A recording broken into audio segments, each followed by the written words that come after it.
I have a question for y'all tonight. The question I have for y'all tonight is, do side chicks deserve more than they get? They get a lot of backlash because they're on the side, they're not the main chick, but do they deserve as much as they're getting? Let me know on another episode of Chelsea's Live Line. Let's get into it, y'all. I think I got some glitches going. Uh-oh. What is going on here? Okay.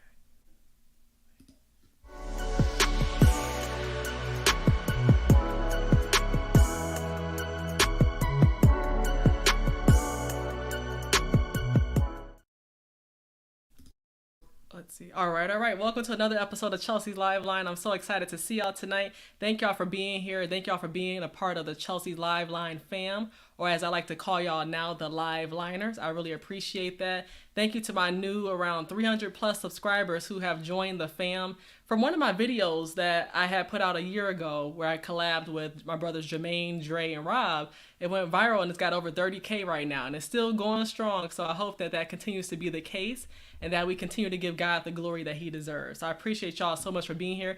Thank y'all. I see y'all in the chat. I saw my early birds here such as Janesta, Kojak, King J. Sean. Let me see who I see in the chat right now. One second. This thing, no, it's glitching today. Maybe the weather, but deal with me, y'all. Bear with me as I get these chat messages. Shout out to Aunt Tracy for being here. Shout out to Eric as well. I see you. Derek Gaines. Yep, I see y'all all here. Happy Wednesday to y'all. I appreciate y'all so much.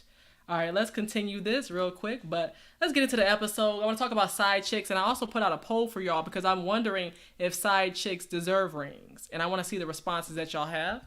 So I'm going to take a look at the chat really quick to see what this poll is saying right now as y'all come in and vote for me. But I appreciate y'all so much for rocking with me and staying supportive of Chelsea's Live Line. So the chat says it's been 8 votes so far.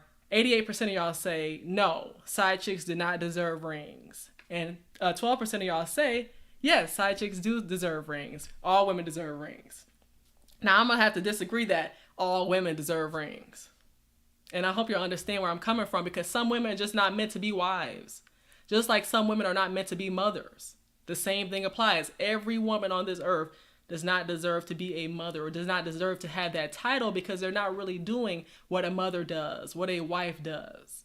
They really just birth the child, for example, but they're not doing the duties they need to do to make sure that child goes from being a little baby to a toddler, to a teen, to an adult. It's stages in life, but we think that as soon as a woman births a child, that she's automatically eligible to get that mother title. No, and just like that's the case, it's the same thing as it relates to women when it comes to being wives. No, you just can't be out here having all this fun just saying when I get to my 30s, my late 30s, early 40s, I'm going to be a wife then, but I'm going to have my fun right now.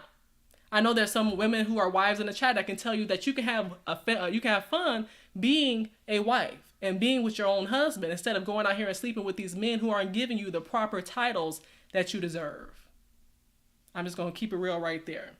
So I don't think all side chicks deserve this title of getting a ring, of being a wife, but you have to show yourself. You have to show yourself and think about the patterns that you're doing on a daily basis to determine if you really deserve to be that wife that you're not showing yourself to be.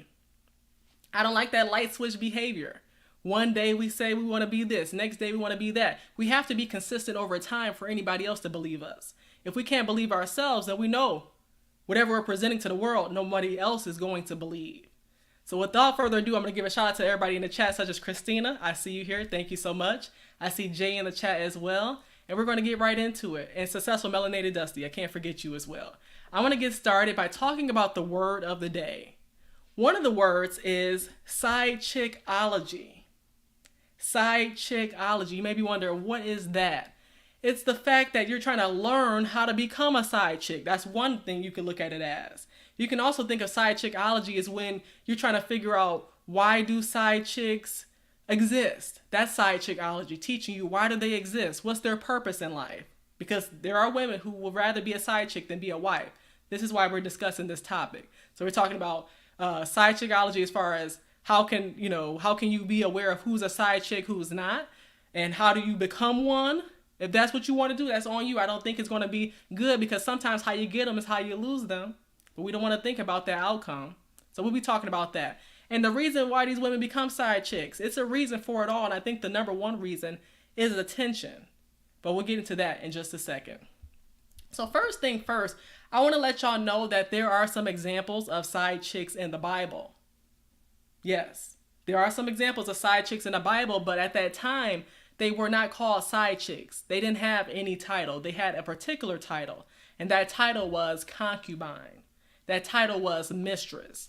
But now, women are stooping so low that they don't even care if they have a title or not. As long as they get the same benefits that the main woman is getting, but don't have to deal with that man on a consistent basis, then they're okay having that title as long as they get some financial benefit with it.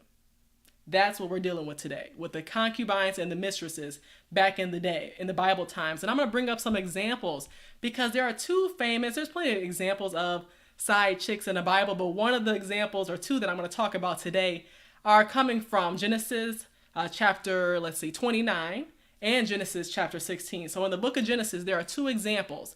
One of them being where basically Abram, who is now Abraham, right? And then Sarai, which is Sarah cannot bear children. She couldn't have children. So she decided to allow Abraham to sleep with another woman, and her name was Hagar, and she was labeled as a mistress.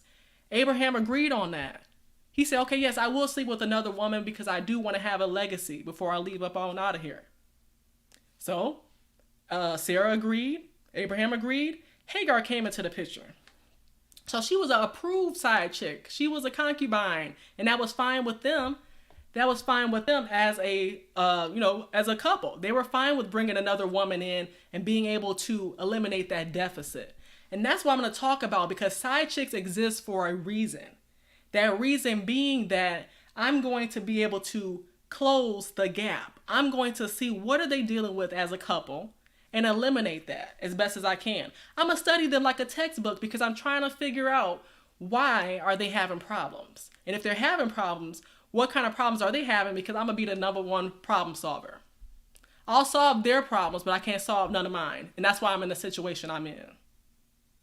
So that's the purpose of side chicks in a nutshell. They're fulfilling the need of that man. Or if, for example, a man could be a side, I don't know what you want to call him, not a side chick, but a side boy, a side dude. There we go. A side dude can be the same thing as a side chick. And little do you know, people think that side chicks and side dudes are just single folks, but there are married people right now who have work husbands, work wives that they got on speed dial and that they're laughing and talking with. And that same time and attention should be given to your significant other. All right. And I see y'all in the chat. Shout out to Mona for being here as well. I appreciate you. But yeah, I see y'all in the chat. We're going to get into it tonight because it's just an interesting topic when you think about it. It's becoming goals for some of y'all who don't want to be wives, but they want to be that special friend in the obituary and thinking that's the final say. It's not cute. It's not cute. Shout out to Hustler and Muscular as well. Chavis, I see you. Hey. Let's see who else I'm missing in the chat. All right. I see y'all. Yeah, look at the poll, y'all. I see 93% say, hey, side chicks for the street. And let me bring up these Bible verses before I get into the main reason that I came up with this topic for tonight. Because nobody's been talking about this particular topic with Blair Underwood. Blair Underwood. Y'all know Blair from Tyler Perry's movies, Medea's Family Reunion, I believe. Blair has gotten remarried. He was married to his previous wife for over 20 years, but has gotten married to his female friend of over 41 years. All right, he's had a female friend over the span of his marriage and prior to his marriage. And now this female friend, after 41 years of waiting to be his wife, whether directly or indirectly, she has now become Mrs. Blair Underwood. How long, women, are you willing to wait for a man who hasn't given you an initial thought to say, hey, I want you to be my wife? How long are you waiting, women, for a man to say, I want you to be my wife? Because I'm not waiting on 41 years for you to get it right. I'm really not doing that. All right? I'm not doing that. And that's the thing about it.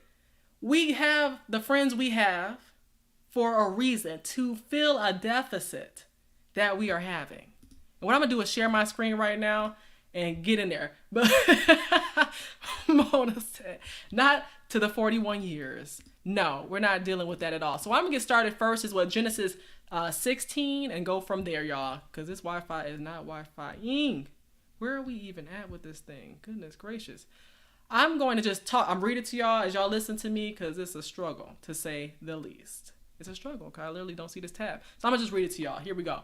All right, so right now I'm just reading Genesis chapter 16. You can't see it on your screen, but you can hear me talking because I want to tell y'all what's going on in the Bible about side chicks before we get into what's going on now. So just know in Genesis chapter 16 that, again, Sarah was Abraham's wife. Sarah could not have children, so they brought in an Egyptian slave at that time. Her name was Hagar. And she said to Abraham, hey, this is what Sarah said to Abraham. The Lord has kept me from having children. Go sleep with my slave. Perhaps I can build a family through her. Women, I want to know, and that's the equivalent of having a surrogate. Pretty much to a certain extent, not really though, because the man, in this case, Abraham was having sleep. Abraham was having sleep with, was having sexual activity with that particular woman. But when you think about it, whatever, kind of equivalent. But think about this. How many women in the chat? I see women in the chat, right? Are y'all gonna let y'all woman sleep with another man because you can't have children? I'll wait. I will really wait because I'm just trying to figure out who would do that. I'm not going to look, that's just what they did back then. But this is a new age. And we got to understand with new age comes new understanding. We can't be out here doing these things about, I can't have children, so you just got to go ahead and sleep with the other woman I assign you to. All right. To each his own. Let me bring this up real quick. Yep, Genesis chapter 16.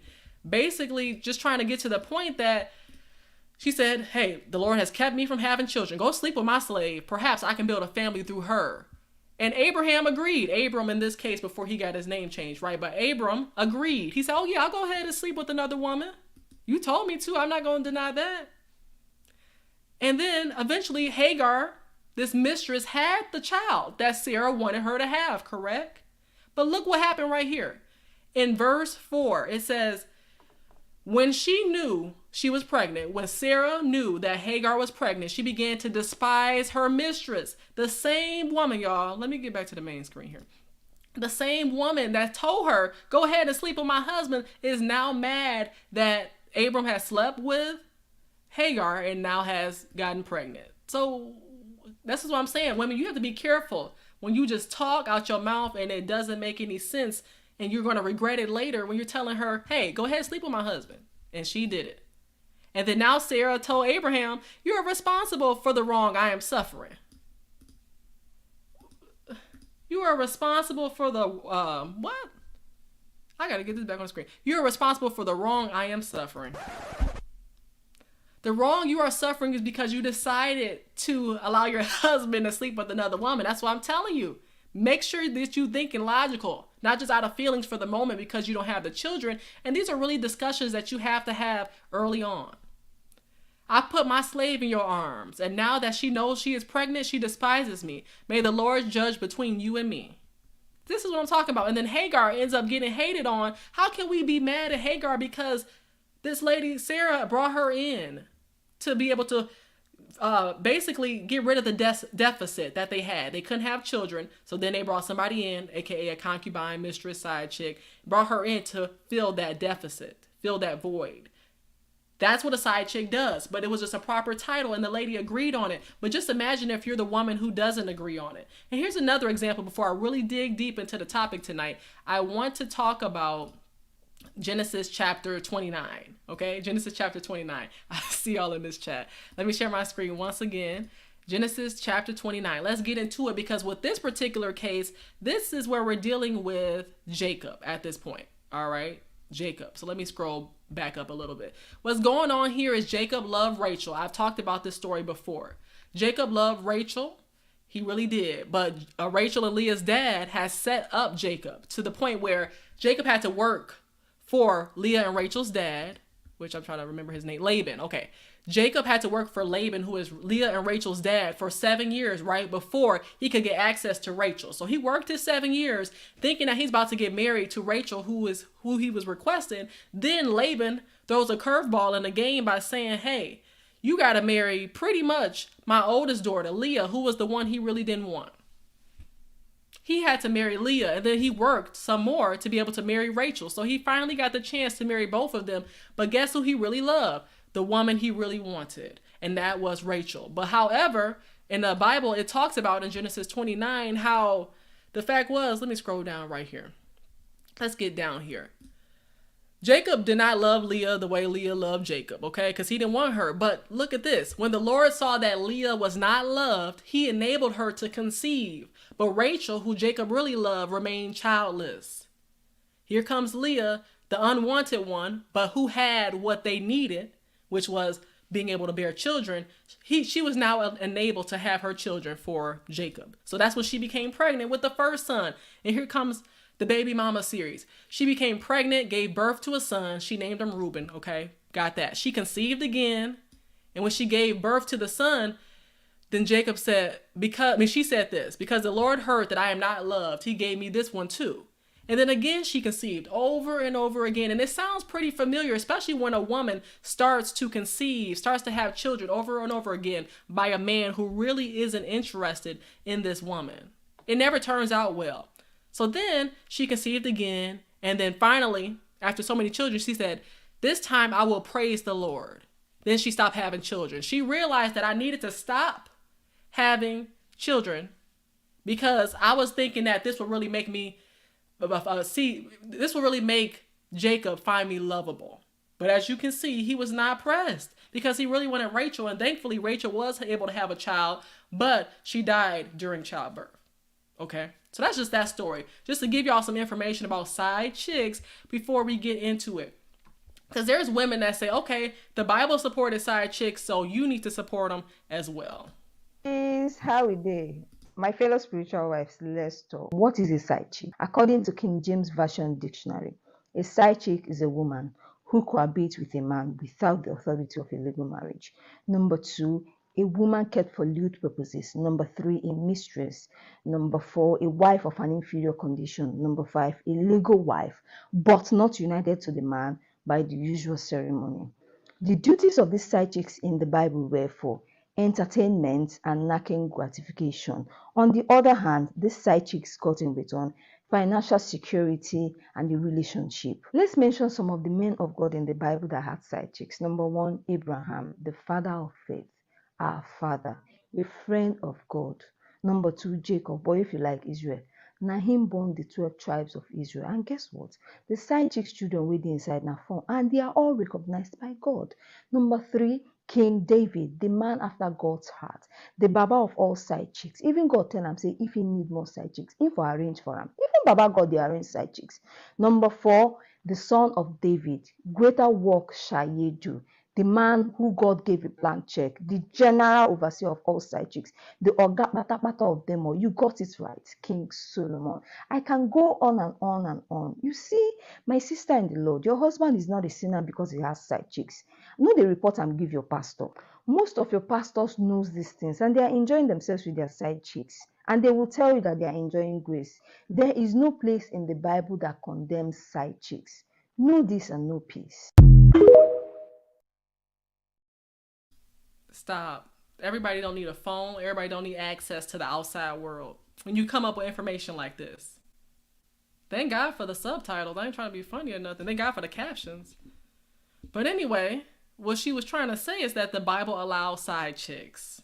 The Bible allows side chicks. But what I'm going to do, I actually found a pastor online who was talking about side chickology. Shout out to Pastor Keith Battle. We're going to be bringing up this example where he talks about side chicks, the reason side chicks exist. He's going to break it down. And he said this is not a favorable topic in the church. That's the thing. That's what I'm saying. I'm tired of hearing in the church about the prosperity gospel. You already know. I'm tired of hearing about you going to get a car, you going to get a car. If you sow this particular seed, then you are going to reap this particular blessing. I'm so sick of that. I'm also tired about them not talking about the topics that's really going to allow us to grow. I should be able to leave church better than when I first came. That's the overall goal. Am I really growing as a Christian? And not just saying, oh, my haters hating on me. That's what they talk about at church. Your haters don't know what you've been through. Okay, we have been through some stuff, but I'm trying to figure out about Christ. I'm trying to understand how to be able to use what God has given me to be a blessing to the world. But that's what they're not even talking about. They're not talking about the right stuff. But this pastor I'm about to show y'all in a second, he really gets into it. I'm gonna just answer this question from King J. Sean. What's a reasonable time to wait? What's a reasonable time to be waiting for a man to say, hey, I want you to be my wife? Look, for most women, it should be a max of 2 years. I'm just gonna put the max of 2 years on it. But especially if you're somebody who is not out here fornicating and all that stuff, and you're really trying to be courting and getting to know people and all that, it shouldn't take long for you to think or for you to know that that man, it shouldn't take long for you to know, women, that that man is serious about you, okay? Really, I say a year max. If y'all really talking and getting to know each other, what are we waiting on? Because there's only so much talking you can do. There's only so much I love you I can do before you have to show it through your actions. So I'm just gonna say 2 years max on that. But I know some people who are younger and they went to college together and maybe they grew up together and they spent more years getting to know each other, which makes sense because you really want to get yourself stable before you get into anything anyway. That's a good point. So I say 2 years max. If you were grown, if you grown. All right. What I'm going to do is talk a little bit more about what side chick is, side chicks are, their purpose, by playing this video from Pastor Keith Battle. Shout out to him. What's deep about when a man is unfaithful to his wife, usually the woman he's unfaithful with is not more attractive than his wife. She's just more attentive. You go to him and look at who you serious? That's who. You left your family for her? It's because she paid attention. She was a closer of deficits. She studied him. His feelings were important. She praised him. While she was cheering him, his wife was jeering him. And the energy he was getting at home was so negative. The energy he got from her was so positive that after a while it didn't matter how she looked. Did I tell y'all that Red Fox joke? Did I say that in here? You have to be very careful when you tell a Red Fox joke. Red Fox said that when I grew up on Red Fox. I didn't grow up in church. I grew up on comedy. So that's how I got discipled. Red Fox and them discipled me. So Red Fox said that he was at a bar one time after a show, and he was sitting at the bar drinking, and he said, this huge woman, he said if she wasn't 450 pounds, he says at least she was 450 pounds. And she came over to the bar and winked at him and blew him a kiss. And he said he got sick to his stomach thinking about what she had on her mind. But he said every drink he had, she lost 100 pounds.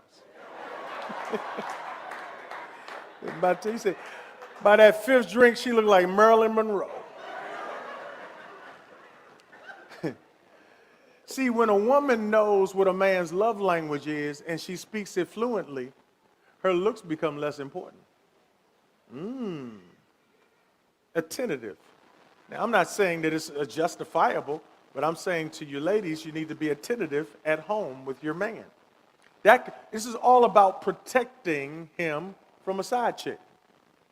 Well, it goes the same way with men. If you look at Proverbs chapter 7, because a lot of times when we think of a side chick, we think of a single woman. But there's some married side chicks too. You can be married and be a side chick. You can have a husband and a side guy. Proverbs chapter 7, verse 6. Listen to this. While I was at the window of my house looking through the curtains, I saw some naive young men, and one in particular who lacked common sense. He was crossing the street near the house of an immoral woman, strolling down the path by her house. It was at twilight in the evening as deep darkness fell. The woman approached him seductively, dressed and sly of heart. She was the brash, rebellious type, never content to stay at home. She is often in the streets and markets, soliciting at every corner. She threw her arms around him and kissed him, and with a brazen look she said, I have just made peace offerings and fulfilled my vows. You're the one I was looking for. I came out to find you, and here you are. My bed is spread with beautiful blankets, with colored sheets of Egyptian linen. I perfume my bed with myrrh and aloes and cinnamon. Come, let us drink our fill of love until morning. Let's enjoy each other's caresses. Watch this, verse 19. For my husband is not home. He's away on a long trip. He has taken a wallet full of money with him and won't return until later this month. This is a married woman. See, Married women become side chicks because something's missing in their own marriage. And in this case, to me, in Proverbs chapter 7, you have a woman who is disconnected from her husband. He's out traveling, he's on the road, and I don't know what he was doing, but it couldn't have been business because of the way. She said he's on a long trip and he took a wallet full of money. He ain't working. He's out. That's a pleasure trip. You take a wallet full of money, you're going on a pleasure trip. You're going to Brazil. He was going to Vegas. How can a man go to Brazil or Vegas without his wife and think that's going to be okay? We're going with the fellas. See, this is for every man. See, this is a woman who's a side chick for somebody else because she's got a husband who's not paying attention. Everybody say attention. At the end of the day, the core need of a side chick is attention. That's what she wants. And fellas, we must pay attention to our wives. Otherwise, you might be unintentionally grooming your wife to be a side chick because you're not paying attention to them. Now, we may not have women today who would go strolling down the streets in the middle of the night, propositioning strange men, but we do have women who will stroll through Facebook and stroll through Instagram and stroll through social media, picking up old flames. We do have women who will run into somebody at Walmart who they haven't seen since high school, and just because he said, "You're still looking good." Now you all on his profile, accepting his friend request. And you know what's wild? A man will be out in Brazil cutting up with all kinds of women and come home and find out his wife friended an old boyfriend on Facebook and he breaking up stuff in the house. I can't take it. You got to be crazy. You have created an environment of infidelity. How can you not go have fun with your wife? See, a lot of marriages are empty and barren because the two people who are married are not working to have fun together. You should put at least as much work into keeping your wife as you did to get her. Now, to every and vice versa. Vice versa. I talk about it all the time on my show about how women get complacent. We get complacent sometimes because we, for one, put on happy weight. That's one thing. We doing all the duties around the house, let's say. So we're neglecting ourselves, and we have to make sure we're balancing everything we have to do. That's a part of life, balancing. Okay, so I'm not just talking about men here. He's talking about the men. But I'm going to let you know, as women, I've seen too many women. Okay, they act like they men are Stevie Wonder now. Act like they men are blind. And they not blind, so you got to make sure you still look fine. Woman that a man got you without working, that's your fault. You've already lowered the standard. You ain't got to do much to get me, so you sure ain't got to do much to keep me. You got to make a brother work so that he has a work ethic. Glory to God. Dang, he ain't got to take you nowhere.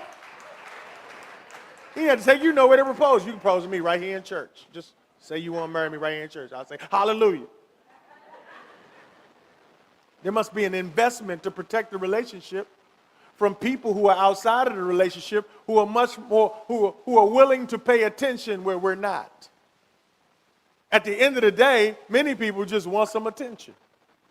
But this man is traveling. He's on the road. He's handling his business. He's a workaholic. He's always watching the game. He's always behind his newspaper. He's always tinkering around the garage. And you wonder why there's this disconnection. You got to pay attention. I told you it was going to be quiet in here. Ooh-wee.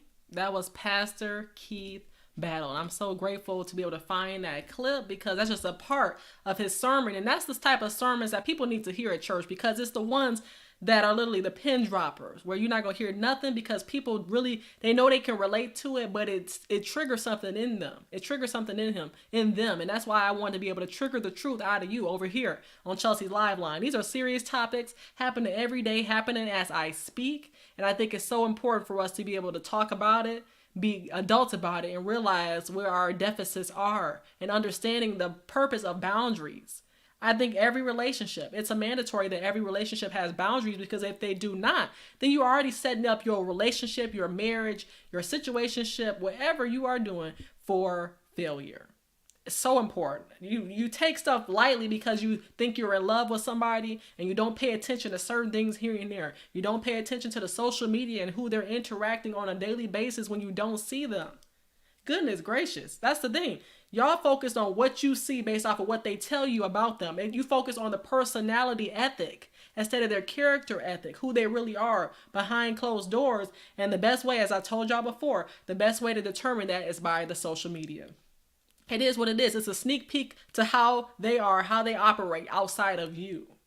We know we can put on our best selves, our representative hat. We show up best for the interview, knowing sometimes we're not qualified, but we show up for our best, show up thinking we qualified, and we present ourselves as best as we can. We're not going to go to the interview looking like a slob. We're not going to go to the interview not studying that job, not studying that person that we want to be with, not studying that job we want to have. We do the research ahead of time so we can prepare, so we can put on our best selves. And as soon as we get a little comfortable, we want to say, but it's never time to say, Sometimes you can't really breathe because you got to be focused on what can I do to make sure that this person knows I love them like I did when I first got them.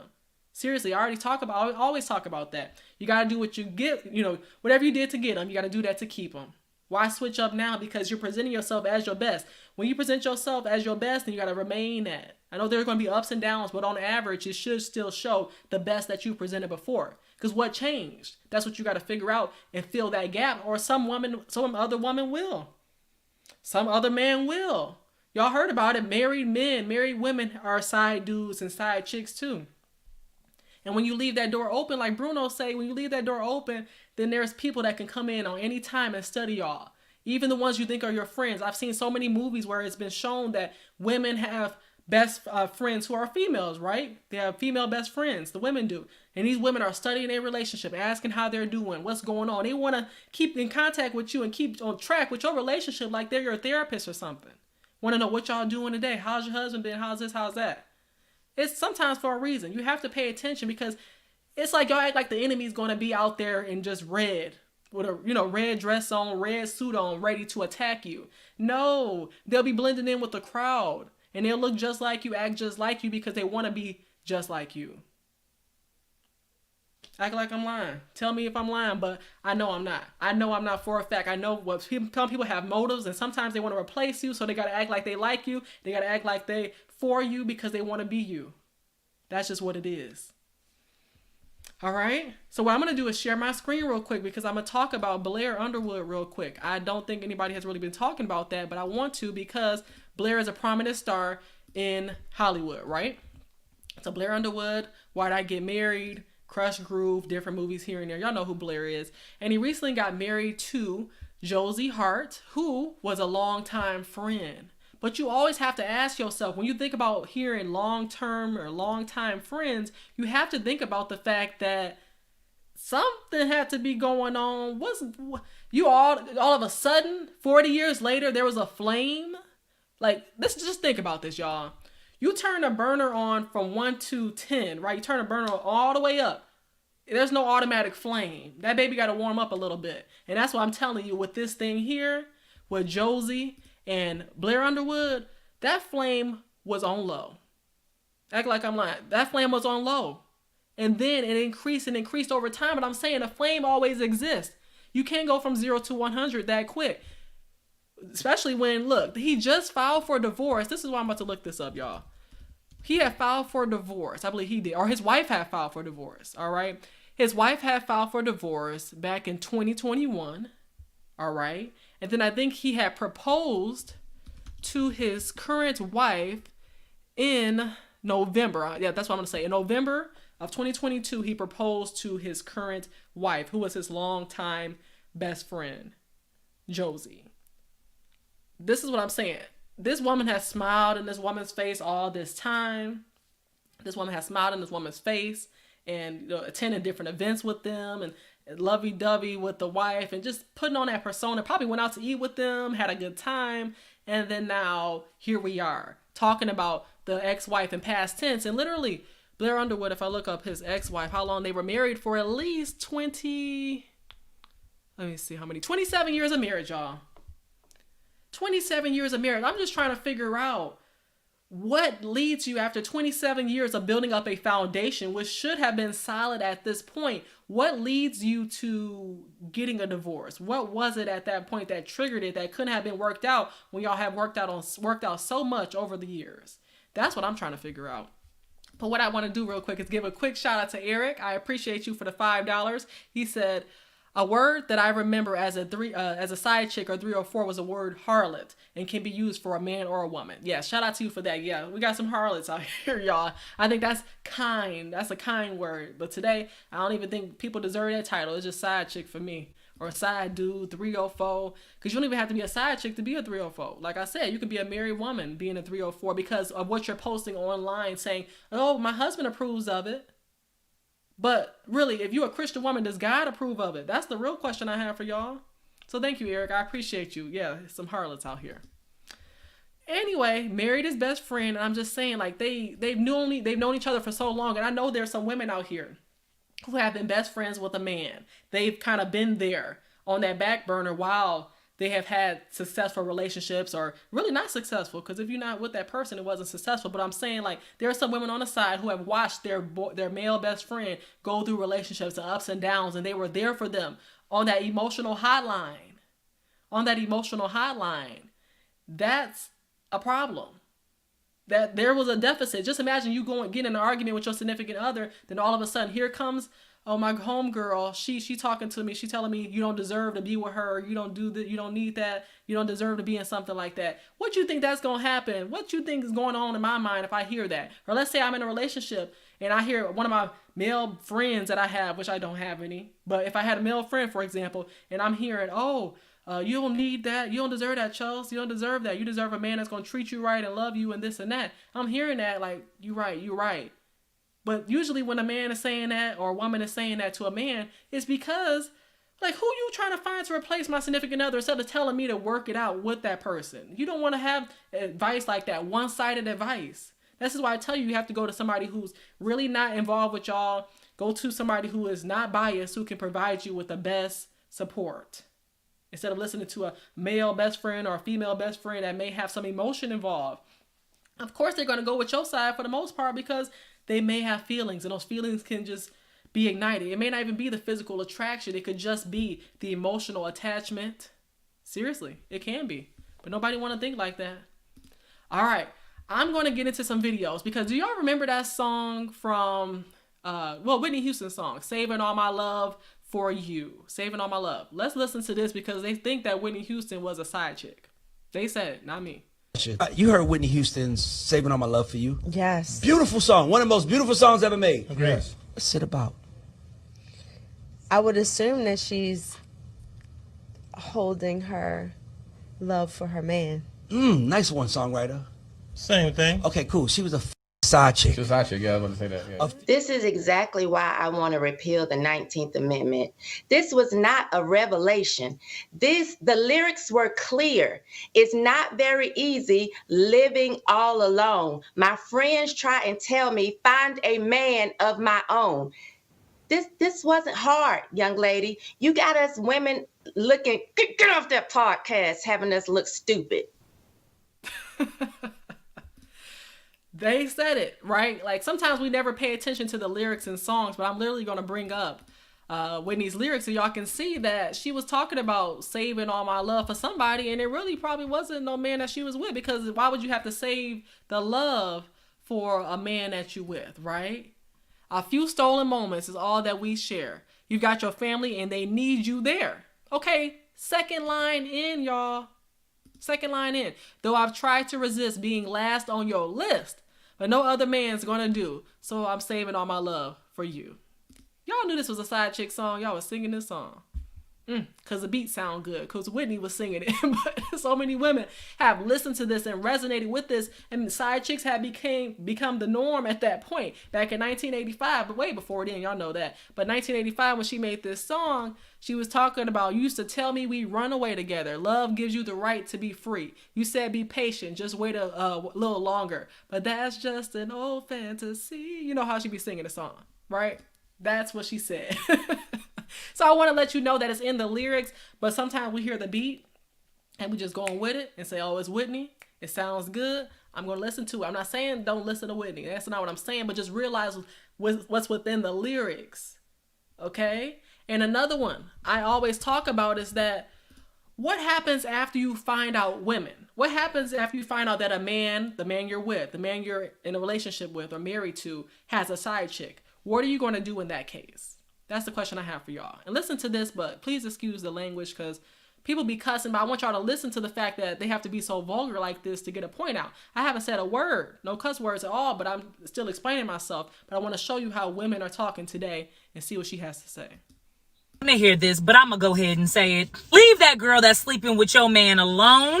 You done made a fake page. Your friends and family know about her. You logged on to Facebook. You know her mother. You know she doesn't have a good relationship with her father. You know where she works. You know her date of birth. And for what? You and her message request trying to link up and fight. For what? Shouldn't you save all that anger and energy for the person who actually had a commitment to your ass? Women will pull up and fight the other woman and then stay with their man. That's unlocking a new level of dumbass. Your man is the one committed to you, so all that anger needs to go to him. If you got any leftover energy, you can use it to pack your shit and leave the relationship. If he fucking with the right bitch, she'll see how bothered you are and then continue to fuck him just to spite you. And before you start with the, well, I only want to fight her because she knew about me, guess who knows more about you? Ba-da-ba-ba-ba! Your nigga, bitch. All right, y'all get the point. But this is what I'm saying. You know, people be cussing. You ain't got time to edit. But the main thing I'm trying to mention here is the fact that what sense does it make for a woman after finding out that her man is sleeping with another woman, entertaining another woman, to stay around? I don't understand. To stay around and then try to be CSI detective. I don't understand, but I think that, like I told y'all before, there are lyrics out here that justify that. Y'all know the song. I've talked about it before, and I'm going to mention it again, where Shirley Brown made this song. This is like, I think she's a one-hit wonder because of this song. But the song was called Woman to Woman. And she's like, hello, may I speak to Barbara? And she said, Barbara, this is Shirley. You might not know who I am, but the reason I'm calling you is because I was going through my old man's pockets this morning. And I just happened to find your name and number. So woman to woman, I don't think it's being any more than fair than to call you and let you know where I'm coming from. Now, Barbara, I don't know how you're going to take this, but whether you be cool or come out of a bag on me, you see, it doesn't really make a difference. But it's only fair that I let you know that the man you're in love with, he's mine. From the top of his head to the bottom of his feet. The bed he sleeps in and every piece of food he eats. You see, I make it possible. The clothes on his back, I buy them. The car he drives, I pay the note every month. So I'm telling you these things to let you know how much I love that man. And woman to woman, I think you understand just how much I'll do to keep him. I talked about Shirley before, making a song to tell another woman that I found your number in his pocket, but I didn't call my old man to find out why did he have your number. I called you instead to let you know I'm willing to do anything to keep this man around. Stop calling the side chicks.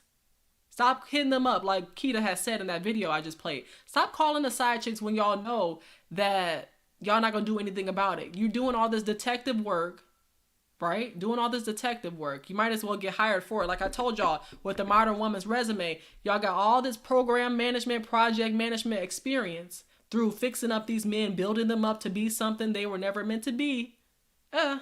And that's the problem. You some woman to woman, but it's more like, desperate woman to woman in reality, because you're not proving anything. It's just a mess. It's just a mess. All right, let me stop sharing that. I appreciate y'all so much for being here. Make sure y'all hit that like button if you haven't already. Let us continue. I'm going to play this clip because this one man was just talking about how side chicks are like literally the ones who deserve rings. So listen to this as well. Excuse the language in advance. Vibe attract your tribe. The problem is this. A motherfucker go get a chick. Oh, she look like this. This is how it's supposed to be. She an L7. She's a square, whatever you ain't. And now, the woman you really in love with is your side chick. Side chicks is the new wives out here. Because everybody's... Damn. Think about this. A dude, she can't do this. I want a woman that don't do this. Oh, you don't want your woman to be a hoe, but you in love with a hoe. That's crazy. You spend most of the time with your side chick. Because you can't be real and tell your woman what it really is. You see what I'm saying? And whatever's going on, whatever, but, and then you get mad when you find out she got a side nigga. That's baby leg. Yeah, that's what he had to say. Like I said, everybody don't deserve a mic. He had okay points, but one thing he was just saying is that you can't make it a double standard, right? You can't be mad, okay, if you're a man, you find out that your woman has a side dude when you have a side chick. That is very true. But I just don't think that side chicks deserve all the praise that, you know, they get. They get praise. That's why most women think it's acceptable. Literally, they think it's acceptable. I came across a video where a woman, the video was titled God's Plan, How to Become a Side Chick. So I want y'all to listen to this and hear what's going on. I pray it's just a skit, but we're going to listen to it and see what this lady has to say about how to be a side chick. In a serious relationship, how am I supposed to know that you're even a good man? Okay, side chicks, now let's get information. I just wanted to make a quick video because I seen how things is going, and I don't know, I feel like I have to like give some guidance. I feel like everybody's lost. I feel like the lines have gotten blurred and whatnot. I think some side chicks are getting out of hand, and somebody gotta keep y'all in check. Somebody gotta bring some order to this disorder, you know? So that's what I'm here for. I'm here to make lives better. You're welcome. So first of all, before we begin, in order to avoid all the mess and confusion, we need to make clear what is a side chick anyway. And I think the biggest misconception is, because some of y'all be giving side chicks a bad name, a side chick is not, and is not to be confused with, a home wrecker. See, now that is where y'all ladies go wrong. Like, y'all take it too far. The goal is not to make him yours. The goal is not to steal no man's. The goal is to have him as a side man. A half man, really, because you're the side chick, so he's your half man. He's your man sometimes, but he ain't your man. You are not the main, and you don't aspire to be the main. Like, there's a special place in hell for homeworkers. Like, if you was with somebody and your intention the whole time was to break that up, what's wrong with you? But what do y'all think the purpose of a side chick is? Because obviously you see that this man is in a relationship if he identifies himself as someone in a relationship, and then all of a sudden, once you find out that information and you decide to stay, of course you are wrecking a home. Yes, you are, because they could really be working themselves out just as much as you are intruding. All right? And all the footage and all the babies popping up, like, girl, no, that's not what this is supposed to be. Cut it out. If that's what you want in life, you need to find you your own man and be the main. And also, the side chick is the opposite of the main chick. Now, to be clear, it's what you need. Because if you ain't good, you can't be good for anybody else. So I've been single now for a while. I've been on a couple of dates, but really, what I've noticed about myself is, number one, I enjoy my own company maybe too much. And that's fine. Like, everybody's different. Like, everybody needs something else. And where I'm at in my life right now, I'm really focused on like my career. I ain't got time to be there for you like that and be supportive with your dreams. And no, you're in my way. Get it together. It all depends on what you want. It's up to you to decide what you want to be in life. And I think this is where we all went wrong. Why do we all think that being the main chick should be the thing? If you want to be the side chick, that's a very noble, I think really it's gotten a lot of flack, but it's a very noble position and a role, because like a good side chick is hard to come by, and I am here to straighten y'all out because y'all ruining it for everybody. Do you feel like you're up for it? Are you a person that'd rather be left alone? Are you like really working on yourself? Are you not needy in that way? Could you have a relationship and not post about it every 2 seconds? Then you might be a side chick, you know. Hey, if you know this is what you want, welcome to this video. If you know you're the main chick type, then why you even watching, really? I'm watching because I'm trying to find out how y'all can be so foolish. That's why I'm watching, and the rest of us are watching because we just can't believe it, to say the least. All right, but seriously, I'm working on myself. I heard so many red flags when women say they're always working on themselves. I mean, geez, how much work do you have to do? Because nobody comes into a relationship perfect whatsoever, but that's just an excuse to say, hey, I'm not about to put up with no boundaries, no standards, no nothing. I don't want to deal with the structure of a relationship. Now we're gonna get into the benefits and the perks of being the side chick, because you know that's what I'm all about. Number one, science. Why would I want a man that ain't even in a relationship to begin with? Like, if you're not in a serious relationship, how am I supposed to know that you're even a good man? Like, that's just science. Everything has got to be based on data and scientific evidence. And if you're in a relationship, that says enough about you as a man. Like, you a good man. You a good man. You're still a man though, but you a good man. Number two, you are fulfilling God's plan. First of all, if we only look like logistically, there's more women in this earth than men on this earth. Obviously, we're not in it. So why could that be? Do you not think that the all-knowing, the all-whatevering God did not plan this out? He knows. We all know man's is dogs. That is just fact. Now, Oh goodness, what we're not gonna do is have these generalizations, because if all men were dogs, then I would be single for the rest of my life. So I know all men are not dogs. Okay, we're not gonna make that generalization. That's one. And then another thing she said is that this is God's plan. This is the problem. People are really playing with God. I don't care if this is a skit or whatever it is, but that's not God's plan. All right, just like the first girl I played a video of talking about that the God supports side chicks. Ooh.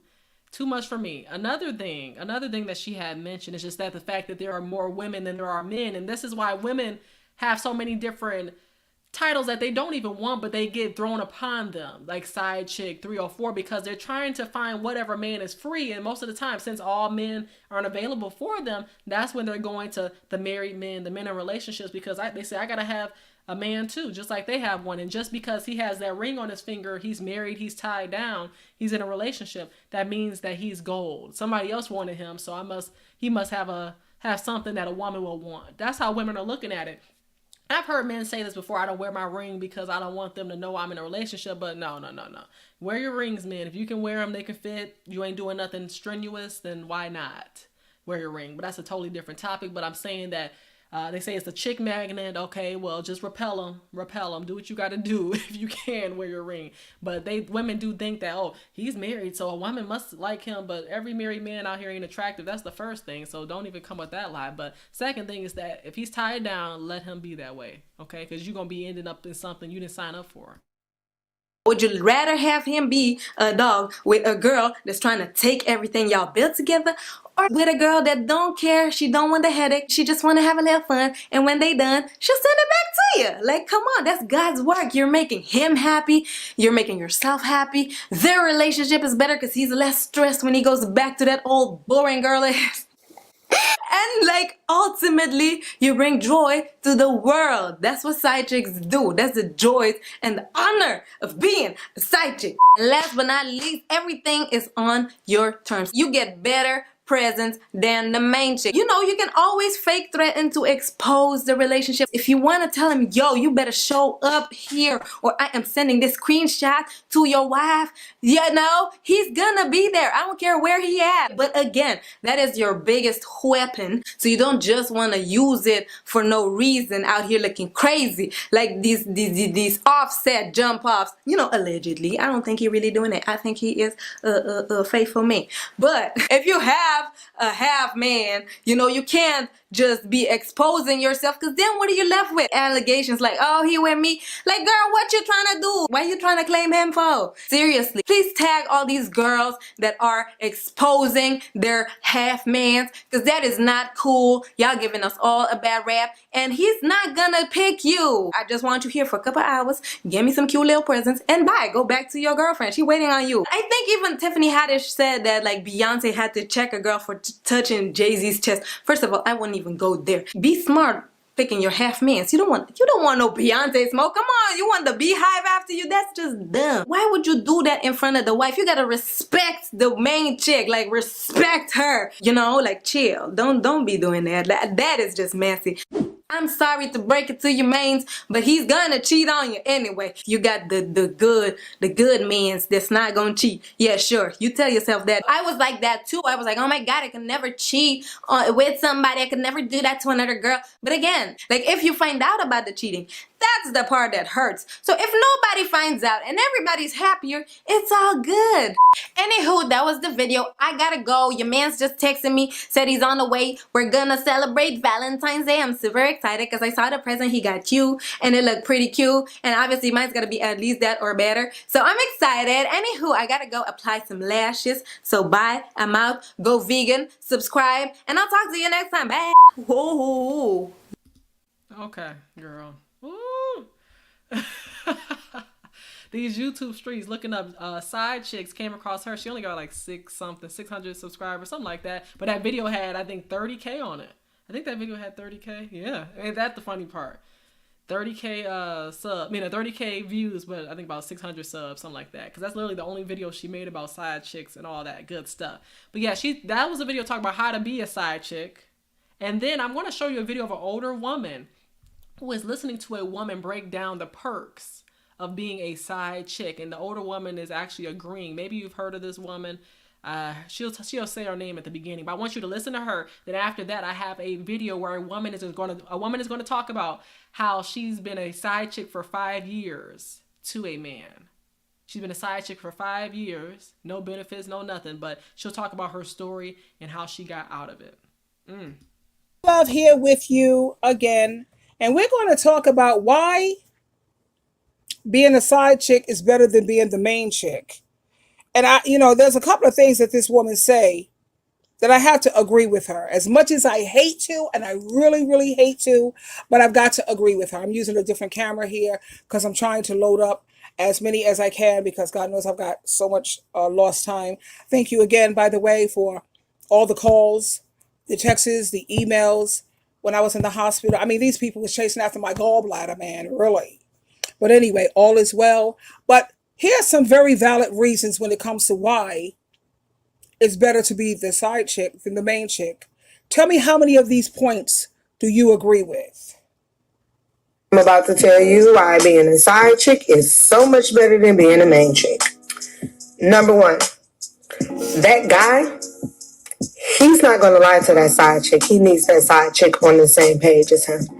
That main chick, oh, he gonna tell her all the lies. He gonna lie about the day of the week with her because she gonna trip about everything. Number two, 5 p.m. Where is your man at? I don't give a fuck because I know as a side chick, he's with his wife. But as a main chick, if he ain't at home, he's with his side chick. One thing I'm gonna stop right there. She said that side chicks always know where their man is, which is not even their man. It's whoever. They don't have no title. But she said side chicks know that the man is always with their wife or their girlfriend, and then you, as a main chick, you are left out the loop. You don't know who he's with per se. And the thing about it, side chick, you act like it's just one of you. That's the problem. You just think it's just one of you.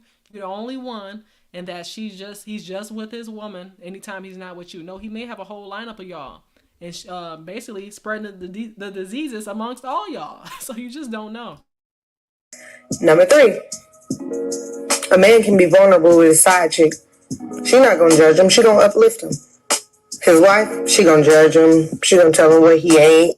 I don't agree with that part. I'm sorry, honey, because the wife does uplift her husband, and she's not going to sit up there and judge him. And he can be vulnerable with his wife. That part, no, I don't agree with that at all. Or she gonna throw it up in his face later on in life. I think some women are supportive of their husbands. I know some women in the chat who are wives who are supportive of their husbands. So you cannot make those generalizations like that. That's the thing.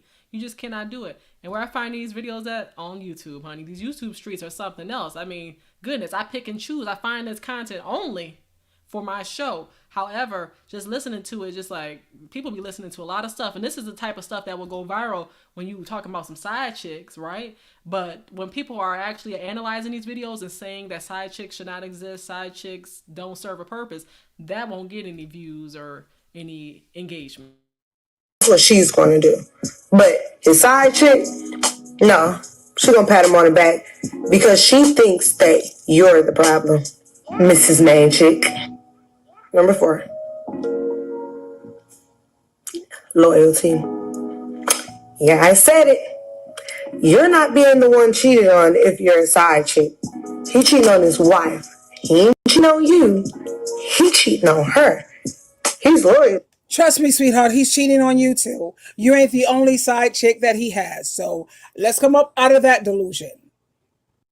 And another thing before I continue, y'all said that's Kelly Kell in the chat. I mean, that's Kelly Kell on that video. Yeah, the funny thing about it, my ex had the nerve to send me a Kelly Kell video where she was talking about something. And she had the nerve to just talk about women, talking about bees, this and that. I'm not going to process that. I don't care what you find about these little heifers on the internet streets and what they talking about with relationships. I'm not going to listen to it. I'm not going to process it because you're not going to send me a video of another woman explaining something about relationships that ain't got nothing to do with our relationship.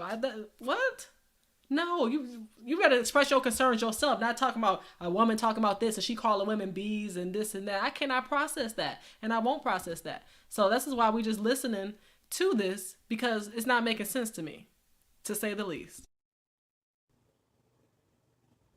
For you, he ain't loyal to her.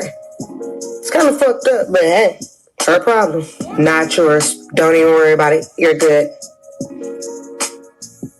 Number 5, no commitment.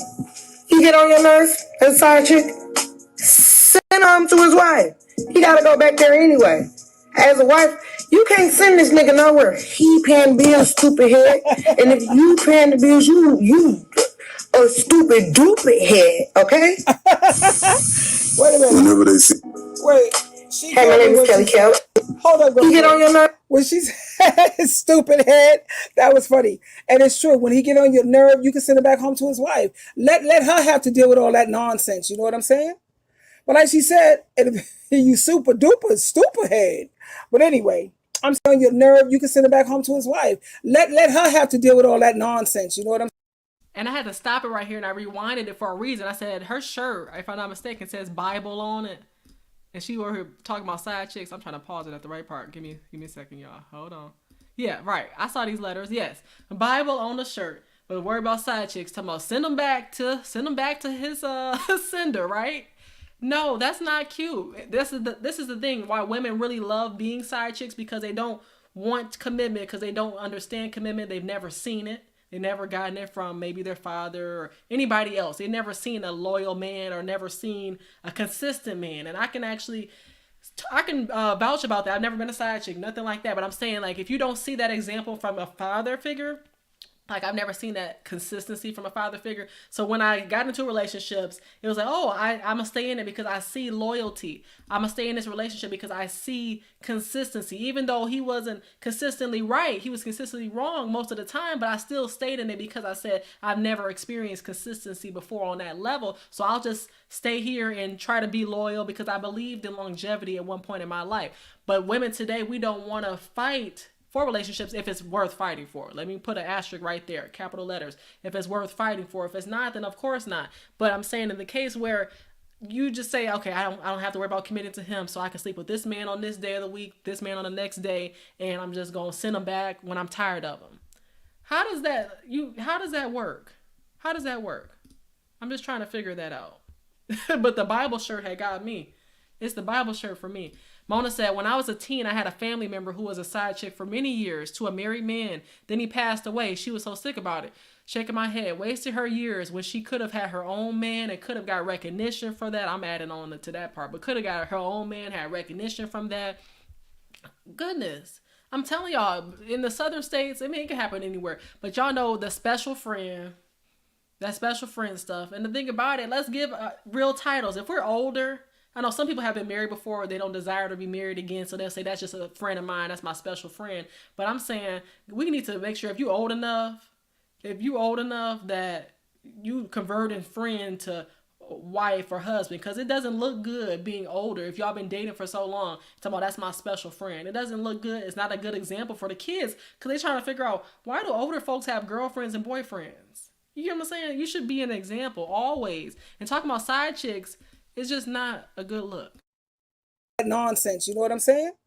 But like she said, you super duper stupid head. But anyway, I'm still trying to get well, honey. I just got out of the hospital recently, so bear with me. A side chick, send him home to his wife. He gotta go back there anyway. As a wife, you can't send this nigga nowhere. He paying bills, stupid head.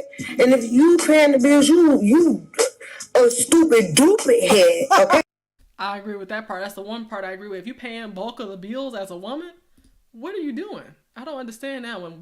Paying bulk of the bills, taking care of the kids and all that, it has to be a balance somewhere. It just has to be a balance. But you taking care of the bills and he making a fool out of you, then like she said, that's a stupid duper head. So I do agree with that part. I do. So, being a side chick is always better. Number 6. That wife got out of shape. Let this bitch have the babies, okay? Don't try to be a side chick and have babies. We don't fucking do that. Let this bitch have babies. We go on a trip. You can't go on a trip pregnant. You can, but that nigga ain't gonna want you when you do it. There's too many other bitches that's willing to play your role, okay? So now she's saying, excuse the vulgar language, but she's saying, hey, don't have kids for the man, because that's the worst thing you can do as a side chick, though, is have a child for this man. You really ruin the family then, but some women will keep that man. Some women will keep that man. I remember reading on Facebook before I deactivated my profile that, and I have to emphasize that because, but when I was looking on there at the time, there was a particular woman who was married to her husband for some years, and what happened was she found out that he had 2 women pregnant for him in this marriage. And she said she was just so done. Like, there's nothing you can really do for that. If you were able to work that out, good for you. I'm just not that strong. Call me immature, call me what you want, but 2 outside children. But 2 different women. It's nothing to talk about. That's something. I'm just saying. And then you want your children, let's say you got some children before those 2 that are about to be born. Those children are going to feel some type of way knowing that their father has these outside children. And blended families sometimes do not work. There's a stat that shows that. And I'm going to be talking about that maybe later when I find the stat. But the stats are not really in favor of blended families sometimes. Because some people be feeling a type of way. And your role is her role. So you got to figure this shit out or you going to lose. And I don't condone losing. Last but not least, you get what the hell you want as a side chick. If you don't feel like dealing with him, send his ass home to his wife. She literally just said that though, but we'll continue. Listen, he don't like this bitch, okay? So that's literally the worst you could do to him. Like, it's sending him back with her. All you gotta do is stroke his ego, stroke his pigo, you know? And don't do what the fuck this bitch did. It's the Kelly Kell Show. Hey, my name is Kelly. Hey, Kelly Kell. She got good points, baby. Like she said, he obviously don't like his wife. She's pretty much the house slave, the one that he have taking care of the kids, cleaning the damn house. You know what I'm saying? So if he gets on your last nerve, just send his behind back to his wife. Threaten, I'll send you back to that woman that you obviously is very clear that you really don't give a damn about her. It doesn't pay this day and age to be a wife. Not really. Because I see wives this day and age, no offense, to be taken because it's not like this in every situation. Most of them, honey, are nothing but house slaves. That's it. That's all. She the true love. Love you. Okay. Sheila, true love. Sheila ain't looking for a true love because Sheila over here talking about what side chicks do. Come on, Sheila. Now, for one, why you need the glasses inside of the house with the lights on? Mind-boggling to me. They're not reading glasses, they don't look like. But regardless of that, I'm just saying this is an older woman who has to have, if she maybe has some kids, some grandkids, if she has them, but just talking about in this day and age, wives are house slaves and this and that. And you are a slave regardless. Let me tell you, you're a slave regardless. When you're giving up your body to different men who aren't giving you nothing in return, what do you call that? Slave work. You get a temporary benefit from it, but at the end of the day, you get permanent. You just distracted, right? So tell me, which would you rather choose? You're talking about slavery.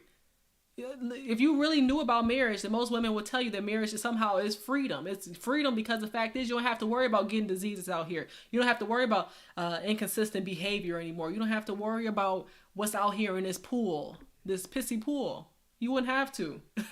Yeah, that's a good question, right?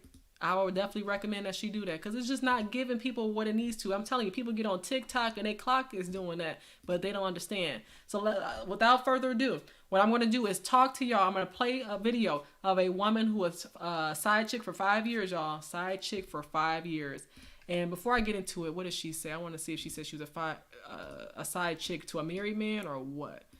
Well, she's at 5 years a side chick. So let's take a look and see what she has to say and see what red flags she ignored from the get-go.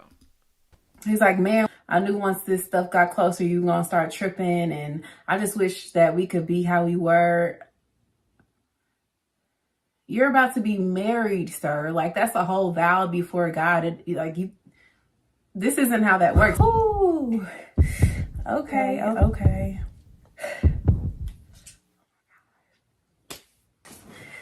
What's going on, you guys? Welcome back to the channel. My name is Bria K. If you are new here, welcome. Hello. If you've been here before, what's up? Welcome back. As y'all can see by that title, today we're hopping right back into the single series, y'all. We had to get the holidays out the way and all that good stuff, but we are back in the single series. I know y'all didn't think I was finished. As y'all can see by the title, we are into another juicy story time today. These stories don't begin to the video, Lord. Dramatized. This is my real life, and I'm here to share it with y'all. So without further ado, I'm going to be sharing today how I allowed myself to unintentionally be strung along for 5 years, i.e.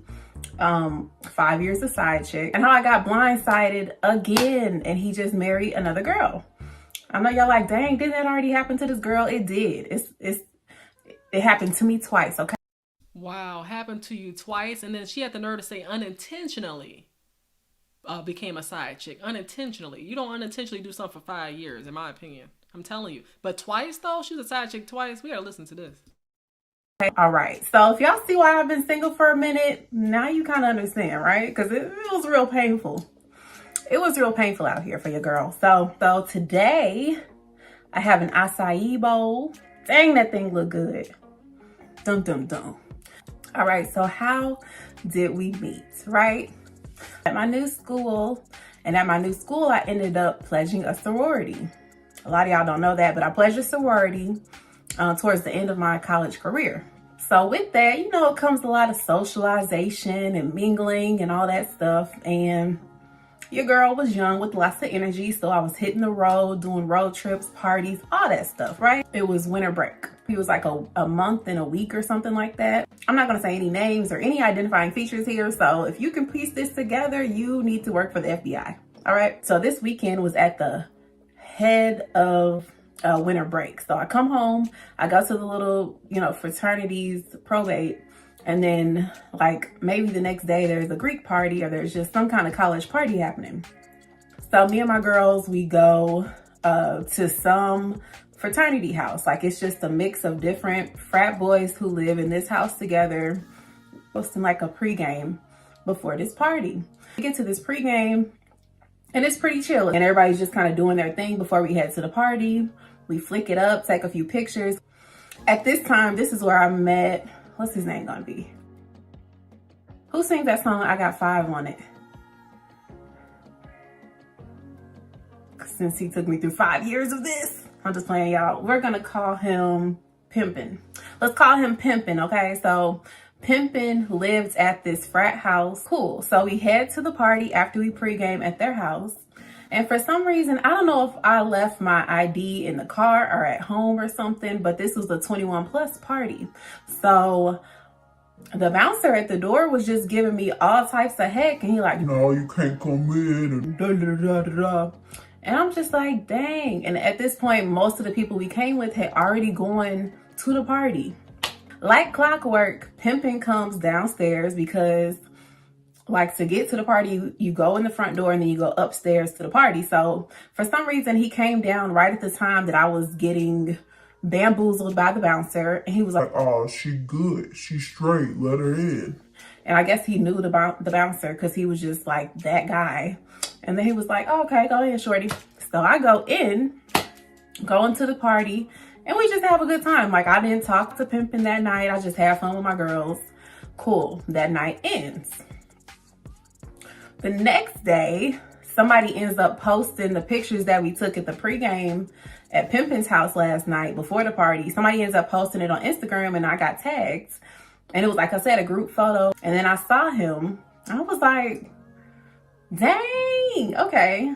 Y'all know how I am. I either like you or I don't when I first see you. So. And one thing I'll say before I even continue with that, she said, either, you know, when I first see you, I like you or I don't. And that's the thing. I'm the same way, is that you got to have some type of attraction off rip. There has to be something. People be forcing it. He's a good man, Savannah. Well, he may be a good man, but not for me. See, that's what I'm saying. So whatever to that. But let's continue as she talks about her 5 years being a side chick. Mm. Mm. Mm. Mm. Mm. I was like, dang, he kind of cute. So I went to his page and I did what every person does when you're interested. I'm scoping the scene. I'm trying to see, is he connected? He got a girl, he got a wife, a baby mama. Nothing. We in the clear. So this was before Instagram had DMs, y'all. So y'all had to scroll back like 200 weeks ago. So I scrolls back 200 weeks ago and I was like, I just picked a random picture. And I'm like, oh my gosh, thank you for getting me in the party last night. I really appreciate that. Just some generic, just a little ping just to see, you know, if the fish were biting the bait that day, you know? And like the fish were biting that bait that day. That's what I'm saying. I talked about this before, how social media, you have to be careful what kind of signals you're sending, because literally you can be sending a like to somebody, comment on somebody's photo, trying to be genuine sometimes, or on other times it could be a motive. Like, if that notification did get sent to that person, would you really leave a comment? Would you really like it then? And that's what she was trying to do, trying to see if he would she would be able to get his attention. And I guess she did. And that's the thing. He didn't try to shoot a shot at you, so this is what you're going to get. You know what I'm saying? So within like 10 minutes, he responds and he's like, oh yeah, it's no problem. Matter of fact, hit me up and we can link again over break. Because it's winter break. And I was just like, ooh. And one. Right? So I'm like, okay, he took the bait. So he gave me his number and we start texting. He's a pretty cool guy or whatever. And he's like, you know what? We're actually having another like little kickback at my crib tomorrow. And it's like a Tuesday or Wednesday. Again, it's college and Christmas break. So no rules apply here, right? So I'm like, all right, boy, I'll come through. Come over for the kickback. And it was not a lot of people there. Like his house was dang near empty. So we got the chance to like get away and talk and build our connection and all that stuff. So we talking about like, Greek stuff at first, then just life stuff, and then blah, blah, blah, blah. Y'all know I fall in love in 3 to 5 business days. In this case, it was like 4 hours. So after we talked, I was like, oh my gosh, I'm in love. I don't know what's wrong with me.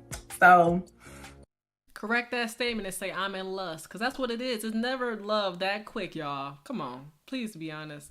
It's just lust at that point, because you see he looks good, he's giving you attention, and if that's something you're not used to, then of course you'll say it's love, but it's really lust. The next day he hits me up and we just start hanging out like all winter break. We were linking up and anywhere he went, I went, and vice versa. He was inviting me to get his hair cut with him and inviting me with the boys and just make me feel real special and important, like how they be doing, right? Okay, cool.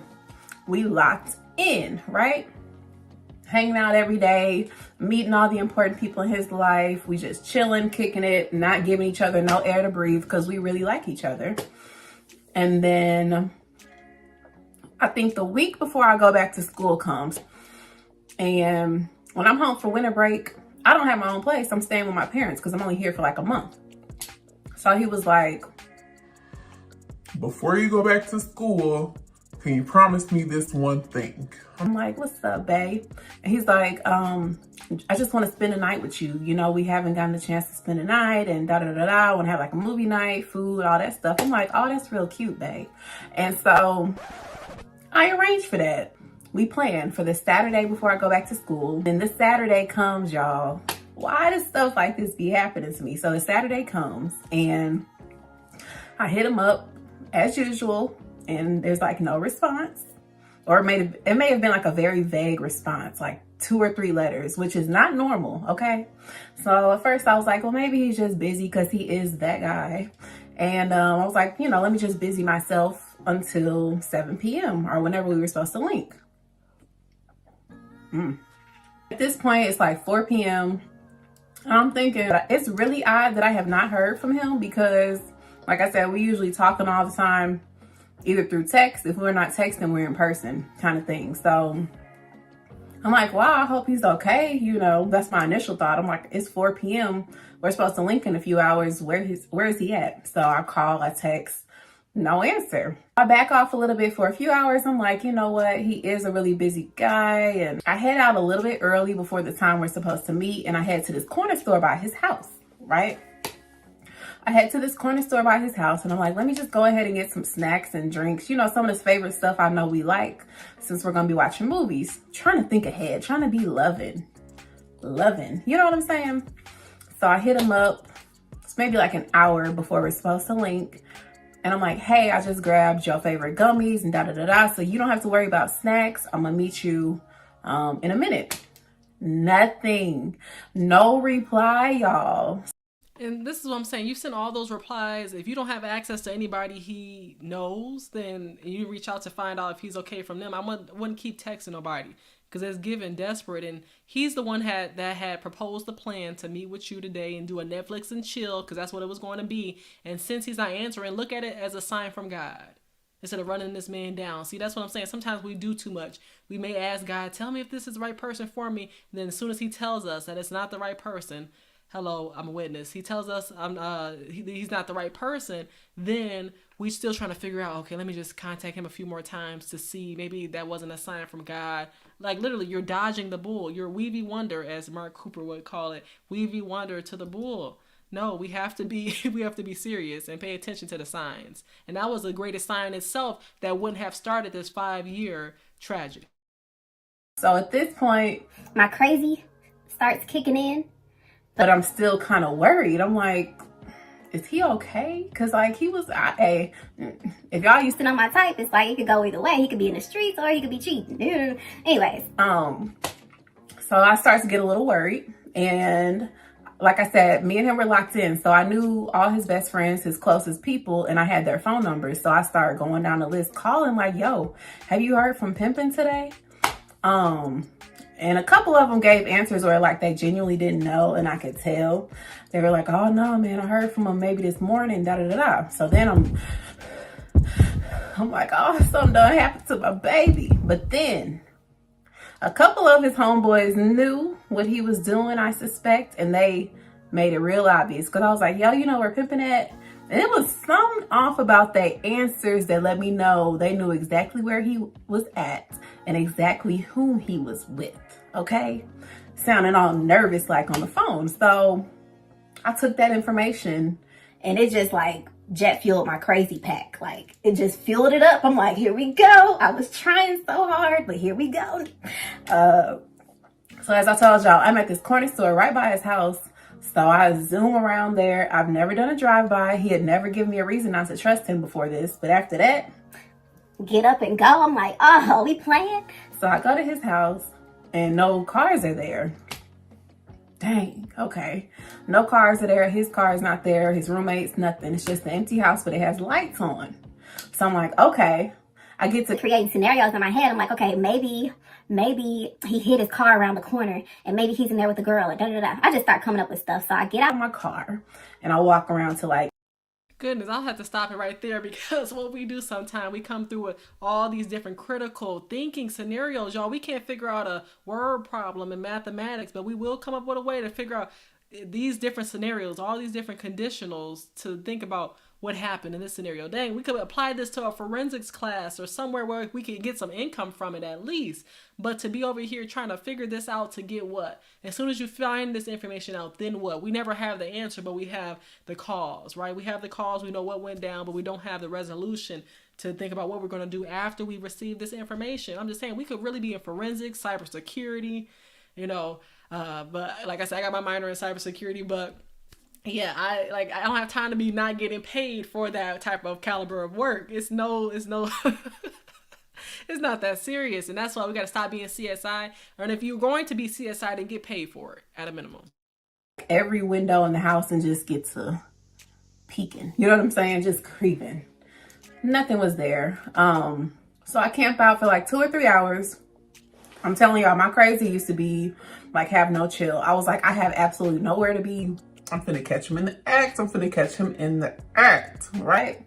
So I sit by his house, not directly, but like near, so I can see cars that come and go for like 2 or 3 hours. At this point, I'm tired. I'm over it. It's like 11 p.m. So I done sat in my car for a good like 5 or 6 hours total. 5 or 6 hours though? 5 or 6 hours? To accomplish what, girl? Oh my goodness. That's a whole waste of a day though, trying to see what's going on with this man, see if he's okay. If you don't hear any Amber Alerts or anything like that, then he should be doing just fine. But 5 or 6 hours waiting on this man, that's a lot. What about bathroom breaks or anything like that? Did you eat? Right? Crazy. So after this, I just go home feeling heated and defeated. I was both mad, I was concerned. I'm like, is he okay? I'm just confused. I'm like, so he asked me to spend a night with him. We planned for this, and now he want to ghost the sister? What? You don't ghost me? Anyway, so I go home, and, it just still wasn't sitting right in my spirits. And I go to his Instagram, and I start scanning comments. Because I'm like, maybe he's the type that doesn't post his girl for privacy. But if he got some other girl he messing with, maybe she in the comments. So I get to scanning his comments on his pictures. One of them stood out to me. I can't tell you what it was, but some stood out to me. I click on her page.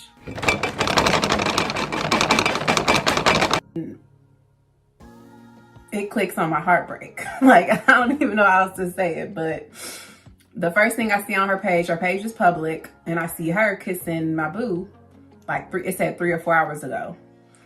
Then the picture before that was them booed up like 2 days ago.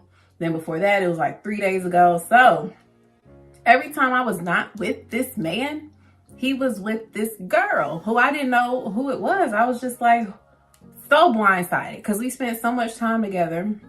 Y'all know, once my crazy's activated, it's really hard to turn that thing off. So I went to the picture where they just kissed a few hours ago, and I was like, oh, I said something real petty to both him and her. Like, oh, so glad he's safe. I thought we were spending the night tonight. Or I just said something that I knew would get under her skin and his skin, because once you hurt, it's just like, boom. You know what I'm saying? Boom. So, oh.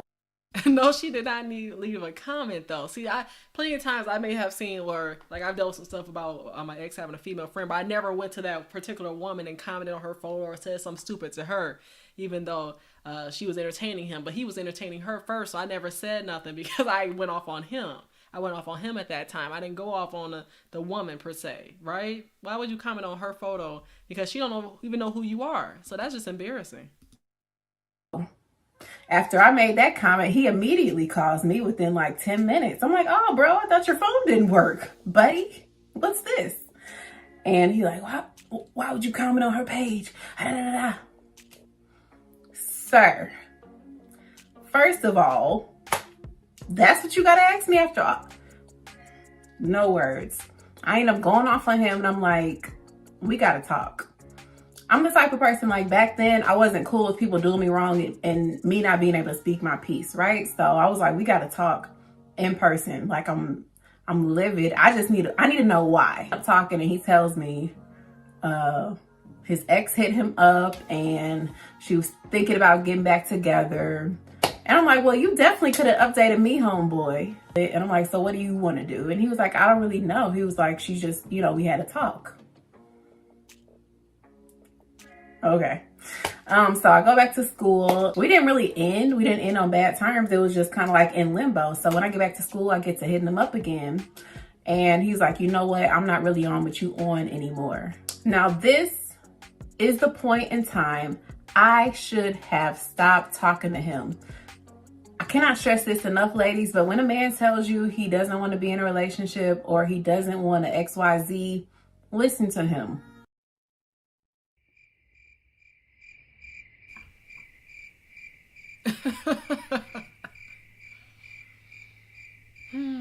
She said, when a man tells you X, Y, and Z and he doesn't want to be bothered with you, listen to him. Right. If you have never listened to a man, at least listen to him when he says this. I agree. 100%.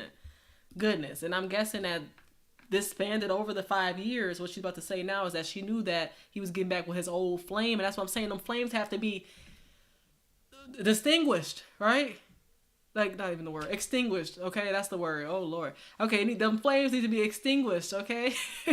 They do, because the old flame came back. The ex came back, and he said, oh, I'll take you back again. And look at where she at now. Look at her being stupid. And the fact that he didn't even contact you all this time, I wouldn't even have picked up his phone. I wouldn't even have picked up his phone call when he called back, knowing that he was with this other woman. There's nothing else to explain to me. I found out the research. Now I'm answering his call for what? That's exactly what he means. Nothing you can do or say is going to change his mind. Like, I wasted 5 years of my life because I didn't cut it off right here when he said he's not on what he's on anymore, which basically meant he didn't want to pursue getting to know me on a dating level or anything like that. I should have cut it off then, but my feelings were too involved, and I was thinking with my emotions and not logically. I'll take accountability here. That led to me allowing him to string me along for 5 years until he married that girl from all the way back then. Yes, he married her, right? And he flip-flopped between us all them years, and maybe some other girls, who knows? But before I resume, I just want to say, he told me in the beginning that he wasn't on what I was on anymore, in so many words. So I should have left it alone, but I was a little Rottweiler. Like, I didn't back down easily. Plus, like I said, we were both Greek, so we both were going to continue to see each other at events and parties and when I came home. And that's exactly what happened. So anytime we were at a Greek event or some kind of party or kickback, or when I came home over break, we would link up.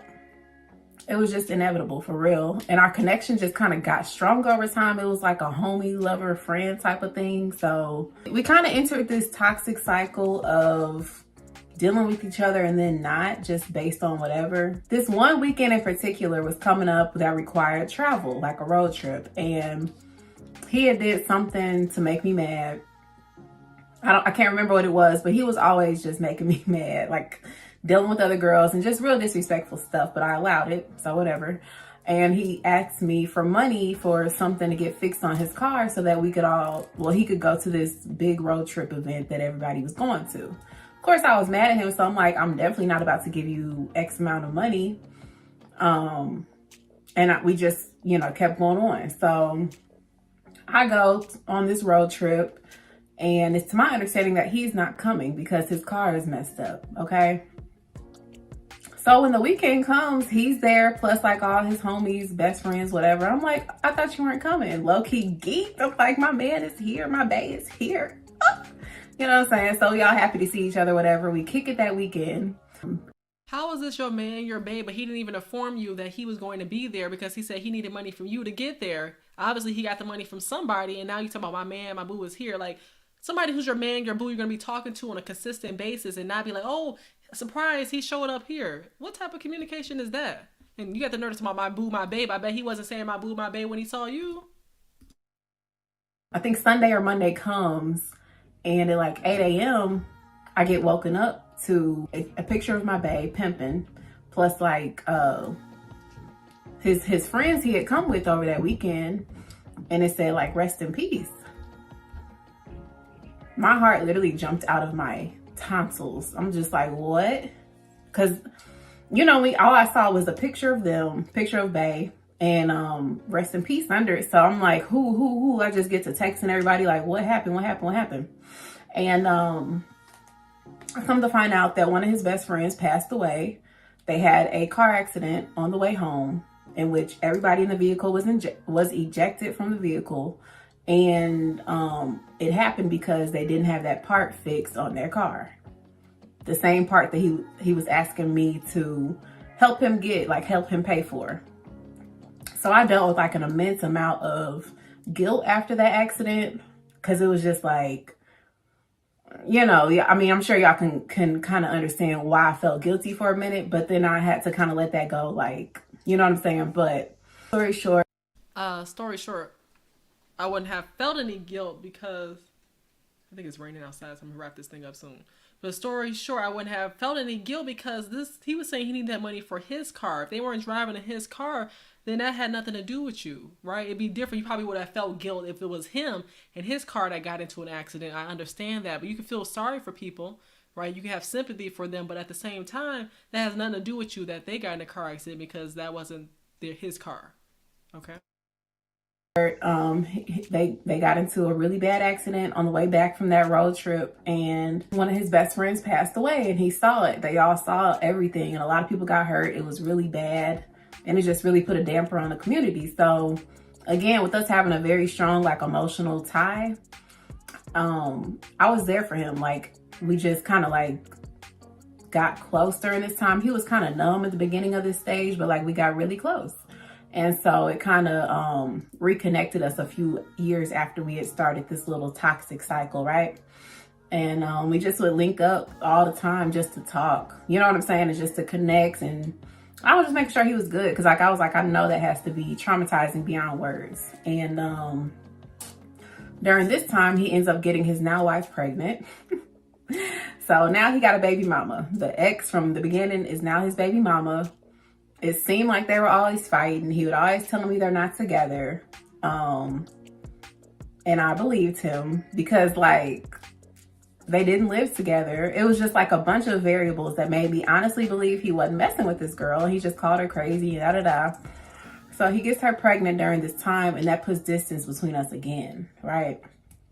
I'm like, that hurt me on another level. At this point, y'all probably like, girl, why didn't you know you were a side chick? He just got his whole ex from back in the day pregnant. I met this man's family. I know that means nothing now, but in my little immature brain, I'm like, I had to pause because I'm trying to read some of these text messages here. One second. Probably like, girl, why didn't side chick? He just got his whole ex from back in the day pregnant. All right, these text messages say, FYI, I'm not letting you leave. You're stuck for life. He ain't even used the right "your," but whatever. You're stuck for life. Sorry. And don't ever act like you done with me again. I'm just saying, the way he texting, period, that's just giving stalkerish. That's giving controlling. Talking about you're stuck for life. Sorry. And don't you ever act like you done with me again. Who talks like that? I've never had somebody talk to me like that. What? That's very controlling. Pay attention to these words. Someone stuck for life, and I'm not letting you, like you're my man or my husband, and don't ever act like you done with me again. Pay attention to that, honey, while you're making this video. I met this man's family. I know that means nothing now, but in my little immature brain, I'm like, I done met his mama, his dad, half brothers, like everybody really close and important to him, and he was a private person. So I'm like, you know, I'm thinking that means something. He gets her pregnant, and that kind of just, at that point, I'm like, ugh, super hurt or whatever. The baby gets here. Once the baby gets here, he starts talking to me again, and I allow it because I don't know, we just had this little tight bond that. I'm gonna read this. She said, I see. He said, I do care. I love you, and it hurts. So I love you too, with a broken heart. Girl, trying to be vulnerable with somebody you don't need to be vulnerable with. He said, I don't want to argue, okay? And let me see if I can remove this out so we can see what else he said. I'm sorry. Yeah, you are a sorry person. That's what I'm saying. When people say I'm sorry, it's really because they are sorry themselves as an individual. Not because they're sorry about what they did. They didn't apologize for that, but they're just sorry because of who they are. Would not break. So this is probably about year 3.5 or 4 of this escapades of whatever this is. And at this point, like, I do what I do, he do what he do. He clearly still messing with his baby mama. So I get into a very abusive relationship, right? And I'll tell y'all about that on my next story time. I get into a very, very traumatic relationship, not with him, but with somebody else. So me and him go like for a long period of time without dealing with each other. I get out of that relationship and I come running back to him because he's my safe space. So we talk it through. He's there for me. This time he's there for me for my traumatic experience. And, you know, we back stuck like glue. This is like year 4 of this, right? Okay. So we back talking, back linking up regularly. Our connection is good, strong as ever. And I'm out celebrating something. I'm not going to tell y'all because that would just give it away. But I'm out celebrating somewhere. And the person I'm with is like deja vu from my first story time, but a different person. I'm out celebrating and I just get all these alerts that he just proposed to his baby mama. I was just with him 2 days before. He said nothing of the sorts. He didn't mention her. As far as I knew, they were at odds. So I start seeing videos and pictures of him on his knees proposing to her. And I go off. I go clean off. Whoever I'm with, I'm just spilling all the beans. I'm like, I'm just over it. I'm like, this did not just happen to me again. It already happened like years ago, and it's happening again. Are you serious? Like, at this point, I thought we were good enough friends. To be honest, like, he could have let me know 2 days before that he was about to propose to the girl, especially because we were still homie lover friends, right? Still homie lover friends. He'd give me a kiss on the cheek, you know, just treat me like bae. So he proposes to her, and I just like blank out. I just start going off. I'm telling all my business. I'm telling all his business to whoever I'm with at the time, because I was just like, what just happened? Like, we were just good, like literally 2 days ago. And see, everybody's definition of good is different. As we wrap this up in just a few minutes, I appreciate y'all for rocking with me. But every definition of good is different. What you think and what he is showing are two different things. It's on and off. That's not a stable man. That's not a man that's supposed to lead you. That's not a relationship that is good. It's good to you because you said that was your safe space, but it really isn't a safe place. It's not a safe place because he's not showing you consistency at a starting point. That's a requirement, consistency and all this back and forth and just like basically you're the bait, right? You know what I'm saying? Like he's just putting you out there. He's throwing the bait at you all the time and wanting you to catch it, and you do catch it every time. It's an emotional thing that happens here. Now we're back together. This happens, back together. Now you go on a date and you can't even concentrate because you got these connections with this man. That's the worst thing in the world, is to have an ex of yours and you're connected to all his people. So now you're finding out everything he does and you're keeping up with him, and then you get mad when you see these pictures and whatnot. That's why I tell you, social media can be very interesting as it relates to exes, right? It can be very interesting when you don't have these people cut off, you got mutuals and you're just looking. It can be very difficult. Anyways, I guess he already knew I was about to start tripping, because when the next week comes, he tells me something like, basically his baby mother and her mom did not want her to be another statistic or a single black mom. And so they kind of forced him to marry her, or else she was going to move away with their kid. Something like that. It sounded believable. To this day, I don't know if that's truly what happened, but that's what he told me. So once I heard that, like a little dum-dum, I'm like, oh, okay, well, you don't really want to marry her. Let's continue what we got going on, right? Dumb as a box of rocks. Okay. Don't even go in on a box of rocks like that. The box of rocks, don't even. I'm about to hurry up before this stuff go out, so bear with me, y'all. Let me hurry this up now, because the rain is raining. So as the wedding approaches, I start realizing, like, I'm not going to continue this with a married man. And so, we may be like 6 months out from the wedding at this point. And I tell him, I'm like, we need to cease our friendship or whatever this is now, or just start trying to, because I'm like, I'm not going to be able to see you every week anymore. We're not going to be able to talk almost every day and all this stuff. When you're married, I honor God, I honor marriage, I honor all that stuff, and I want you to as well. So we got to go our separate ways. And he was just like, what? I could never. Basically, like, he was just like, no, that's not happening. As the day approached, I just really started weaning myself off of him. Like, he would contact me and I just wouldn't respond. We saw each other less and less. He's like, man, I knew once I got married, you was going to start tripping. And I knew once this stuff got closer, you were going to start tripping. And I just wish that we could be how we were. You're about to be married, sir. Like, that's a whole vow before God. This isn't how that works. We didn't have a normal friendship by any means, any stretch of the imagination, okay? Basically dating without the title. Again, ladies, don't do it. And then he gets married. The morning after he gets married, I'm sitting in church by myself. I know what's happened. I'm just kind of giving it to God. I'm like, whatever. He texts me. The morning after his wedding, like the morning after he got married, he texted me. And he was like, can I come over? Because at this point I have my own spot. He was like, can I come see you or something like that?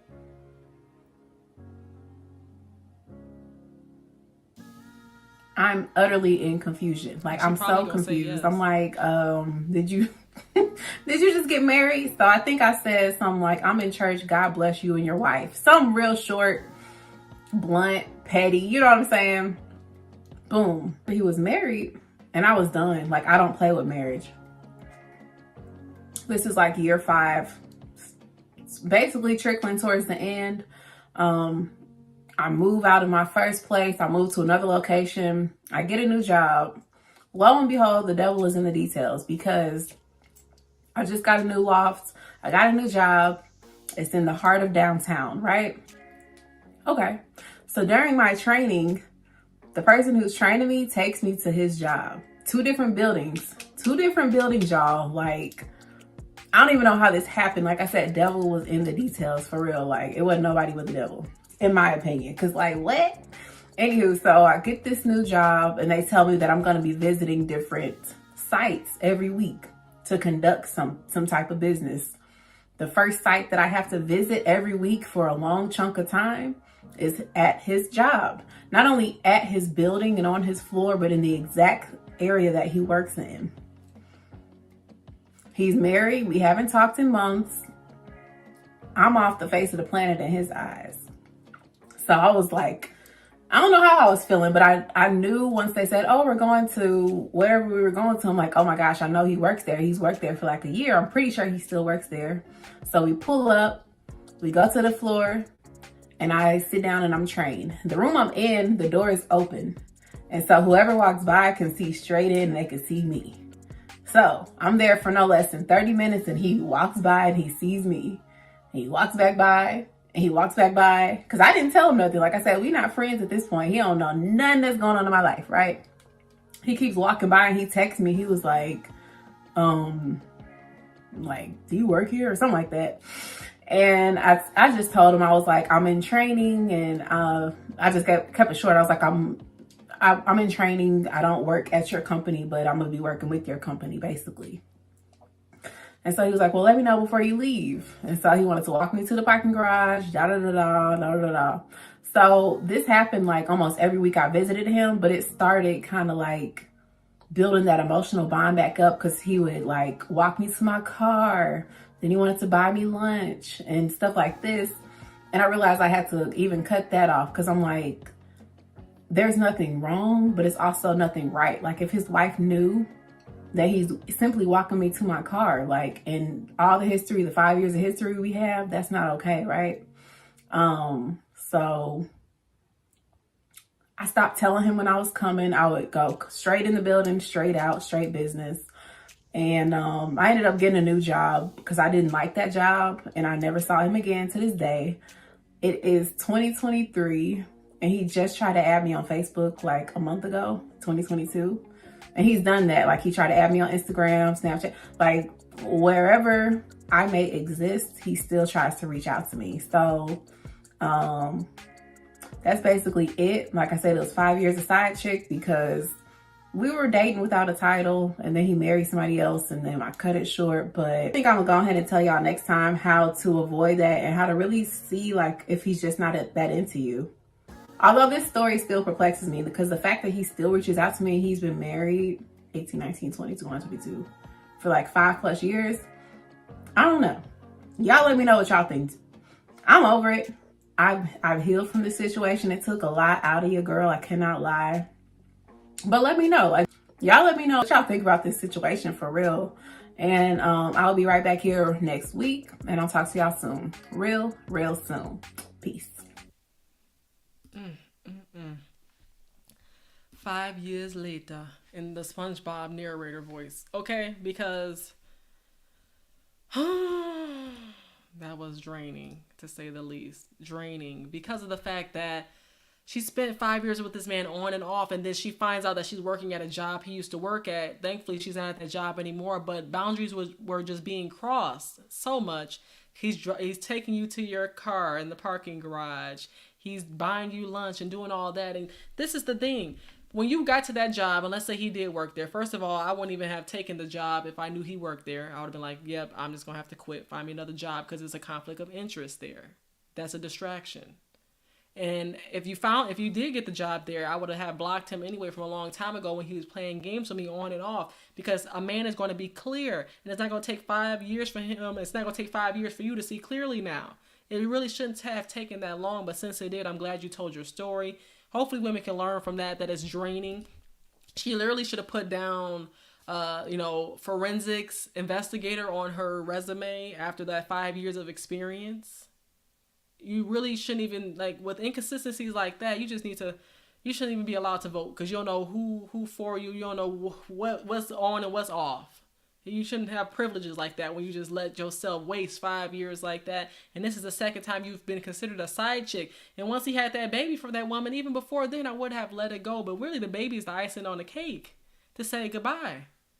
Goodness, she should have left a long time ago. And that's why I say, shout out to the women, shout out to the men who don't just stay in relationships and just settle there and think that because the ish is smelling good, I'm just going to stay, because the longer you stay in your ish, the more it smells okay, right? Give me at the end of the day.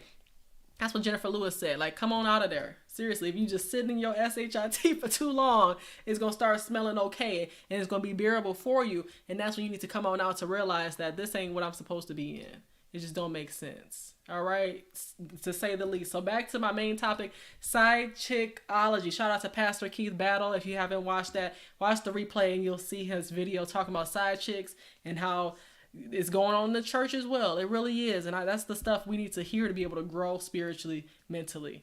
All right, y'all. I want y'all to do one thing after this video ends is please, if you can, leave a short comment just letting me know what you thought of the episode. That will help the algorithm be in my favor. I appreciate y'all so much for rocking with me. I saw my brother Dre from Harrison Family Values here. Saw my other brother Jermaine from That Christian Fam. I see all my family in the chat tonight. Kia, Mona, Isaiah, Janesta, Kojak, Eric, Jay. Let's see, my mom, my granny, my cousin Michaela. I see y'all here, of course. I appreciate y'all so much. Gracious Greatness, Auntie Carolyn, if she's watching. Shout out to you, Auntie Tracy. Just everybody, Big, Menelik, Kojak, all y'all. I appreciate y'all so much. Successful Melanated Dusty. And just appreciate y'all for rocking with your girl, being a part of Chelsea's Live Line.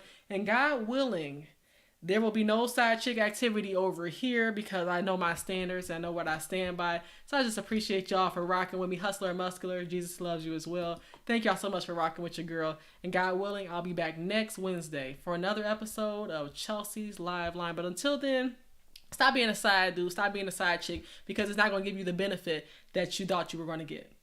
Peace.